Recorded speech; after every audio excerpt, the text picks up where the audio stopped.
নমস্কার দর্শকরা, খুললাম খুললোতে আপনার সবাইকে স্বাগত জানাচ্ছি। বন্ধুরা, আপনারা যারা ভিডিওটি দেখতে শুরু করবেন তারা অবশ্যই, যারা ফেসবুকে দেখছেন তারা লাইক করবেন, শেয়ার করবেন, কমেন্ট করবেন, এবং যারা ইউটিউবে দেখছেন তারা অবশ্যই সাবস্ক্রাইব করবেন। তো আজকে আমি আপনাদের একটা বিশেষ জিনিস দেখাতে যাচ্ছি, যেটা আমাদের শিলচরের বন্যার সঙ্গে ওতপ্রোতভাবে জড়িত। বিষয়টা, আমি যেখানে দাঁড়িয়ে আছি এটা হলো, জায়গাটার নাম হলো বাংলাঘাট। আমার পেছনে আপনারা দেখছেন ঘাগড়া নদী প্রবাহিত হচ্ছে, ঘাগড়া নদী প্রবাহিত হচ্ছে, ঘাগড়া নদীর স্রোত আপনারা দেখতে পাচ্ছেন। এবং আমার পিছনে যে একটা সুইচ গেট আপনারা দেখতে পাচ্ছেন, এই সুইচ গেটটা তৈরি হয়েছে বেশি দিন হয়নি। তো এই সুইচ গেটের ধরুন আরো 50 মিটার দূরে আরেকটা পুরনো সুইচ গেট আছে, দেখতে পাচ্ছি, একটু দূরে দেখা যাচ্ছে। আমি পরে আপনাদেরকে আরো ভালো করে দেখাবো। এই সুইচ গেট, আগের সুইচ গেটটা ছিল পুরনো সুইচ গেট এবং এটা নতুন সুইচ গেট। এবং আপনারা এইদিকে একটু আপনি ক্যামেরাটা নেবেন, এইদিকে এই যে আপনারা দেখছেন জায়গাটা, একটা খাল, এটা হলো রাঙ্গির খাল। এই রাঙ্গির খাল এসে এই জায়গাটাতে ঘাগড়ার সঙ্গে মিশেছে। রাঙ্গির খালকে একদিকে, এইদিকে রাঙ্গির খালের জলটাকে এইদিকে বের করা হচ্ছে এই সুইচ গেট দিয়ে, আর ওইদিকে সুইচ গেট দিকে, দুটা দিকে রাঙ্গির খালের জলটা বের হচ্ছে। তো আমি এখানে একটা জিনিস বোঝাতে চাইছি, গত কয়েকদিন থেকে দেখা গেছে শহরের নিচু এলাকাগুলো, যেমন ধরুন কাঁঠাল, বুদুরাইল, এইসব এলাকার প্রত্যন্ত এলাকায় জল জমা শুরু হয়েছে। কারণ আপনারা জানেন যে শহর থেকে পুরো বন্যার জলটা যখন রাঙ্গির খাল হয়ে ঘাগড়াতে আসে, তখন ঘাগড়া নদী যদি খালের লেভেলের উপরে থাকে তাহলে সুইচ গেট বন্ধ থাকে, এবং তখন সেটা উল্টো দিকে ঠেলা মেরে অনেকগুলো এলাকা প্লাবিত করে ফেলে। তো আজকে আমি রাঙ্গির খালের এখানে এই সুইচ গেটের এখানে এই জন্য নিয়ে এলাম যে এখন আপনারা দেখছেন গেটটা খুলে দেওয়া হয়েছে, যার ফলে জল এখন রাঙ্গির খালের যে জলটা এখন চলে যাচ্ছে ঘাগড়া নদীতে। এই ঘাগড়া নদী থেকে, এই ঘাগড়া নদী একটা জায়গায় গিয়ে বরাকে মিশেছে। তো এই ঘাগড়া নদীটা হলো শিলচরের সমস্ত জল টেনে নিয়ে যায় এবং রাঙ্গির খালের মাধ্যমে। তার মানে আপনারা বুঝতে পারছেন রাঙ্গির খালের গুরুত্বটা কতটুকু।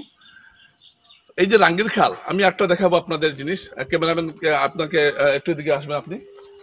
এই যে আপনি রাঙ্গির খালটা দেখছেন, এখানে রাঙ্গির খালটা কিন্তু সরু হয়ে গেছে অনেকটা, এবং আরো অনেক জায়গায় আমি দেখাবো যে খাল কিন্তু এখানে এসে শুরু হয়ে গেছে। এটা আগে আরো শুরু ছিল, এখন এটাকে অনেকটা বড় করা হয়েছে। তো আমি এই বিষয়টা বলছি, এই নতুন যে ব্রিজটা, নতুন যে সুইচ গেটটা হয়েছে, এটা হওয়ায় একটু জল তাড়াতাড়ি বের হচ্ছে। কিন্তু রাঙ্গির খালকে যে ভাটির দিকে মানে নিচের দিকে এসে রাঙ্গির খালকে আরো শুষ্কার করার প্রয়োজন রয়েছে। শিলচরের বন্যাকে আরো সঠিকভাবে নিয়ন্ত্রণ করতে হলে রাঙ্গির খালকে একটা বিশেষ গুরুত্ব দিতেই হবে। আজকে আমি এখানে ভিডিওটা করছি, আপনারা ভাববেন না যে এই জুন মাসে আবার বন্যা হবে না। সামান্য বৃষ্টি দিলেই আবার একটু বৃষ্টি দিলেই শিলচরে কিন্তু আরেকটা বন্যা হতে পারে। গত বছর আপনারা দেখেছিলেন যে 19শে মে পরে আগে বন্যা হয়েছিল, 19 জুন থেকে আবার শিলচর শহর প্লাবিত হতে শুরু করেছিল গত 2022 সালে। তো এবার যে ঘটনাটা ঘটবে না এর কোনো নিশ্চয়তা নেই। এবং তবে আজকে এই জায়গাটার একটা দৃশ্য দেখে ভালো লাগলো যে অনেকটা বড় খালের মতো তৈরি করে সুইচ গেটটাকে করা হয়েছে যাতে জলটা যেতে পারে। এই কাজ কিন্তু গত 1-2 বছরে হয়েছে এই কাজটা, কিন্তু পুরোনো সুইচ গেটটা অবস্থা কিন্তু ভালো নয়। যাই হোক, এটাই এখন বেশি কাজে লাগছে। কিন্তু এই যে ভাটিতে এসে রাঙ্গির খালের আরো সংস্কার করার প্রয়োজন রয়েছে। শিলচরের বন্যা যদি প্রতিরোধ করতে হয় এবং শিলচরের বন্যাকে যদি সঠিকভাবে নিয়ন্ত্রণ করতে হয়, তাহলে রাঙ্গির খালের একটা বিরাট ভূমিকা রয়েছে, এটা আপনারা অস্বীকার করতে পারবেন না। এমনকি শহরের জমাজল সব সমস্যার সমাধান রাঙ্গির খাল। আজকে ঘাগড়ার জলের স্তর নেমে যাওয়ায় এই সুইচ গেটটা খুলে দেওয়া হয়েছে, যার ফলে রাঙ্গির খালের জলগুলো যাচ্ছে।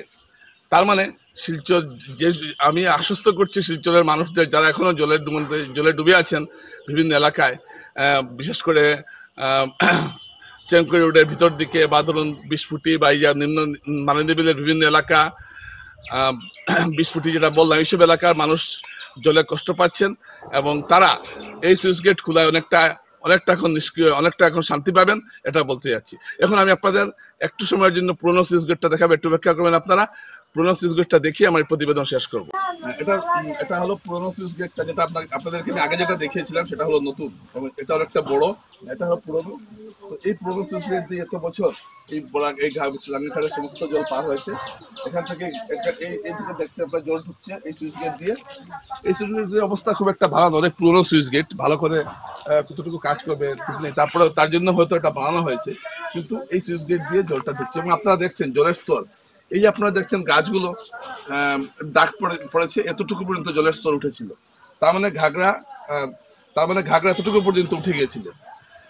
তো এখন ঘাগড়া নেমে গেছে, যার জন্য সুইচ গেটটা খোলা হয়েছে, এই সুইচ গেট দিয়ে জল যাচ্ছে। তবে সুইচ গেটে অনেক সংস্কারের প্রয়োজন রয়েছে, কারণ এটা অনেক পুরনো হয়ে গেছে, এবং জায়গায় জমকাট ধরে গেছে, আমরা দেখতে পাচ্ছি জং ধরেছে, এবং এই সুইচ গেট পুরনো হয়েছে, যার জন্য করা হয়েছে। কিন্তু বিভাগীয় কর্তারা জানালেন যে এটাও নাকি কাজ করছে। আমি আপনাদেরকে এই জায়গাটা এই জন্য দেখালাম যাতে আপনারা বুঝতে পারেন যে শিলচর শহরের জলটা, এই যে বন্যার জলটা বেড়ে যাচ্ছে যে জায়গাটা, সেটা আপনাদেরকে দেখালাম, যেটা হয়তো আপনারা কোনোদিন তেমন ভাবে দেখেননি কেউ। অনেকে হয়তো জানানো না যে বাংলাঘাটে এরকম একটা সুইচ গেট আছে যেটা দিয়ে শিলচর শহরের সমস্ত জল বেরোচ্ছে। তো শিলচর জমাজল সমস্যা থেকে শুরু করে যাবতীয় সমস্যা সমাধান কিন্তু এই দুটো সুইচ গেটের মধ্যেই আছে।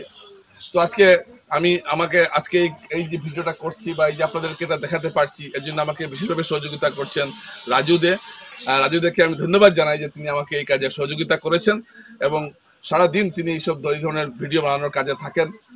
তার এই উদ্যমতাকে আমরা খুবই ধন্যবাদ জানাচ্ছি তাকে, এবং বাংলাঘাটের এই যে জায়গাটা তুলে ধরার জন্য তিনি যে সাহায্য করেছেন তার জন্য তাকে ধন্যবাদ জানাচ্ছি।